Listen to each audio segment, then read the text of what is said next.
Assalamualaikum warahmatullahi wabarakatuh.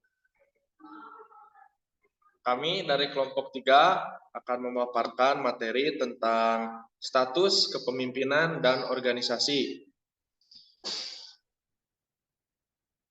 Adapun topik yang akan kami bahas, yang pertama organisasi, yang kedua kepemimpinan, terus selanjutnya ada definisi kepemimpinan, perilaku dan gaya kepemimpinan, dimensi-dimensi budaya sosial dan kepemimpinan, pendekatan kontemporer kepemimpinan, transaksional, dan transformasional.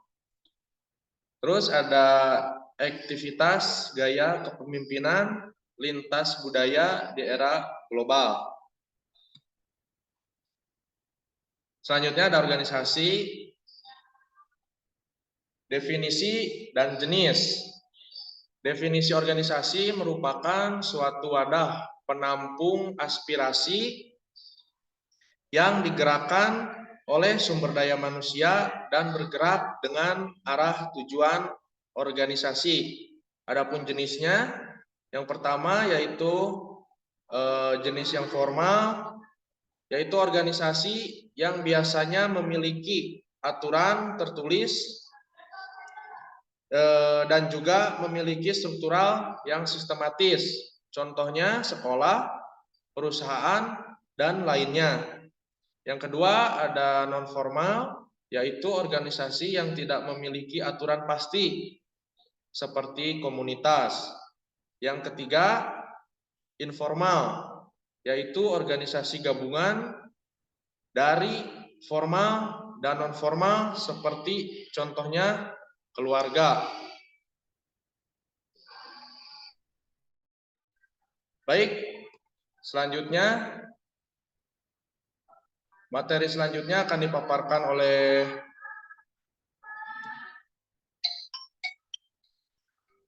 teman saya, yaitu Tresna.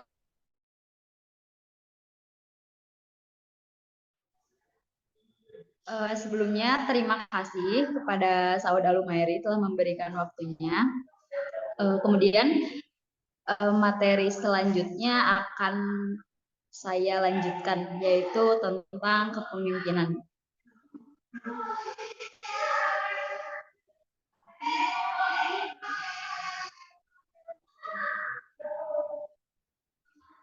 Nah, yang pertama ada definisi kepemimpinan. Kepemimpinan merupakan kegiatan mempengaruhi orang lain untuk bisa diarahkan, mewujudkan tujuan organisasi. Dalam praktiknya, kepemimpinan menetapkan visi yang akan dicapai dan mengkomunikasikannya kepada kelompok agar dapat dilaksanakan. Manajemen sangat berperan dalam hal mewujudkan visi yang dibuat oleh pemimpin. Oleh karena itu, manajemen terbentuk untuk mengimplementasikan visi dan strategi yang telah dibuat serta mengawasi, mengevaluasi pelaksanaan visi tersebut. Nah, kemudian ada perilaku dan gaya kepemimpinan. Di sini ada beberapa teori pendekatan untuk bisa mengidentifikasikan perilaku dan gaya kepemimpinan. Yang pertama, ada teori karakter. Teori karakter ini teori mencari karakter kepribadian sosial fisik atau intelektual yang membedakan pemimpin dan bukan pemimpin. Teori ini banyak sekali digunakan pada dasawarsa 1930 sampai sekarang. Dan teori ini tidak mutlak. Hasil identifikasi karakter ada 6 karakter yang berhasil direlevan dengan pekerjaan.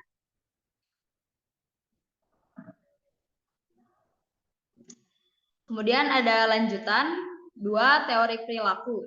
Teori ini mencoba mengungkapkan hubungan antara karakteristik pemimpin dan keefektifan kinerja kelompok yang dipimpinnya. Ada 2 dimensi perilaku kepemimpinan, yaitu yang pertama pemimpin yang berorientasi pada karyawan atau people orient. Kemudian ada pemimpin yang berorientasi pada produksi, task orient. Dan materi yang selanjutnya akan dijelaskan oleh rekan saya, yaitu Fajar Ramadan. Dipersilakan. Oke, baik. Saya Fajar Ramadan akan melanjutkan materi yang telah dibacakan oleh saudara saya, Tresna. Baik, untuk selanjutnya, 3 teori kemungkinan. Teori ini adalah teori kepemimpinan memasukkan faktor situasi dalam konsepnya, yang dimana perusahaan pasti mempunyai kebutuhan gaya kepemimpinan yang berbeda, yang belum tentu tidak cocok, dan lainnya. Berikut adalah teori-teorinya. A. Model Fiedler. Model ini menyatakan kelompok efektif dengan bergantung pada pandangan gaya interaksi dari pemimpin dan bawahannya apakah sudah terjalin baik atau belum. Dan untuk B, yaitu teori sumber daya kognitif. Teori ini menunjukkan pemimpin memperoleh kinerja kelompok efektif dengan pembuatan rencana dan keputusan dan strategi yang efektif dan mampu mengkomunikasikannya lewat perilaku pengarah direktif dan memasukkan variabel stres dan pengalaman sebagai faktor penghambat atau pendukungnya. Selanjutnya, C. Teori situasional dan Blackhart. Teori ini memungkinkan memusatkan perhatian pada kesiapan pengikut. Artinya, jika pengikut belum siap, pemimpin akan ikut partisipasi dan orientasi. Dan jika sudah siap, menggunakan orientasi tugas.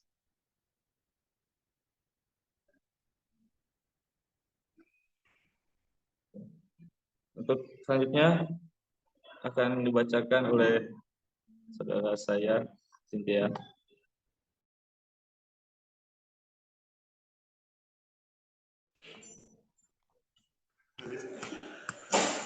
Oke, selanjutnya itu ada teori keempat, yaitu teori jalur tujuan.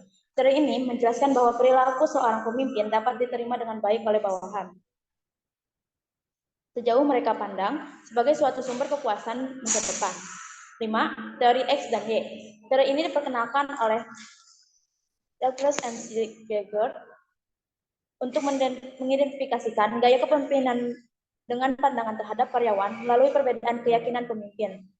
Pemimpin penganut X biasanya pandangannya bahwa orang yang dipimpinnya tidak mau diajak kerjasama, sedangkan pemimpin penganut Y berpandangan bahwa orang yang dipimpin itu adalah orang yang energik dan memiliki ambisi dan mampu bekerja sama. Selanjutnya, dimensi-dimensi budaya, sosial, dan kepemimpinan. Ada beberapa penelitian dan bukti-bukti yang mendukung bahwa terdapat nilai yang berbeda antara budaya di mana mereka dipimpin, yaitu 1. Power distance. Power distance atau disingkat dengan PD, yaitu mengidentifikasikan sejauh mana lingkungan sosial menerima fakta bahwa kekuasaan dalam institusi dan organisasi didistribusikan secara tidak merata. 2. Penghindaran ketidakpastian. Penghindaran ketidakpastian atau disingkat PK ini merujuk pada tingkat di mana seorang anggota dalam suatu lingkungan sosial merasa kurang nyaman dengan situasi yang membingungkan atau ambisius dan tidak pasti, dan kemudian mencari jalan untuk menghindari hal tersebut. 3. Kolektivitas dan individualisme.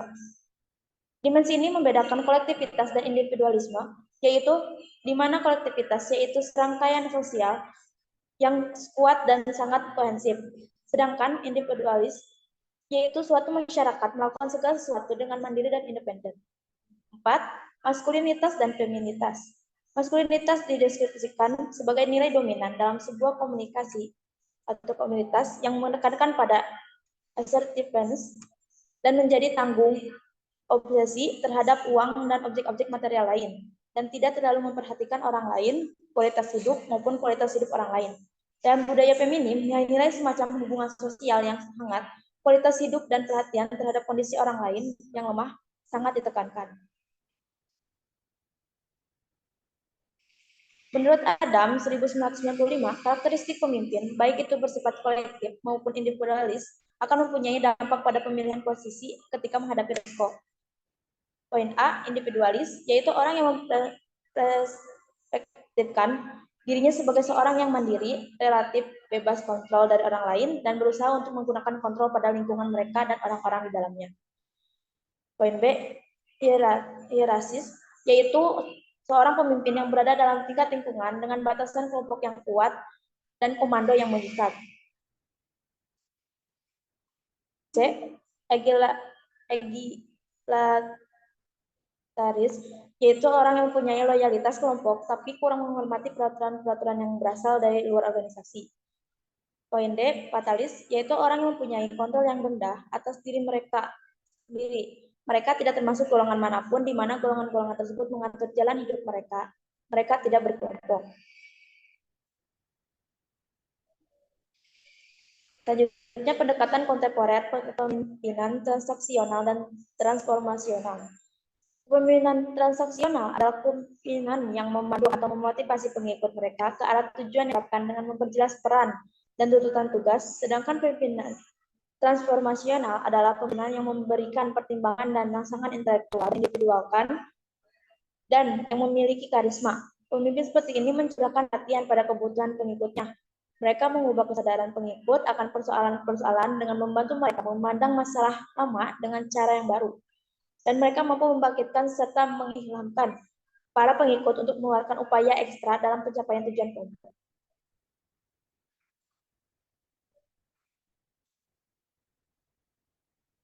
Selanjutnya, efektivitas gaya kepemimpinan lintas budaya di era global. Seiring dengan adanya arus globalisasi, pola kepemimpinan berubah drastis. Kepemimpinan tidak lagi kaku tetapi lebih dinamis dan cenderung situasional. Jadi, tidak boleh hanya memakai salah satu gaya kepemimpinan saja. Di era global ini, pemimpin dituntut harus lebih fleksibel, dinamis, dan mampu menyesuaikan gaya kepemimpinan dengan keanekaragaman budaya di berbagai tempat, bahkan negara. Walaupun tidak dijelaskan secara detail dalam berbagai teori kepemimpinan, budaya menjadi salah satu faktor penting dalam hal efektivitas kepemimpinan.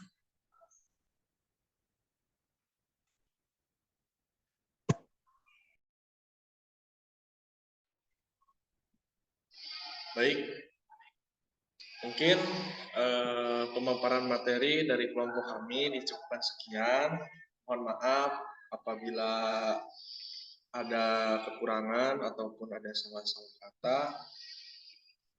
Kelompok kami pamit undur diri. Assalamualaikum warahmatullahi wabarakatuh.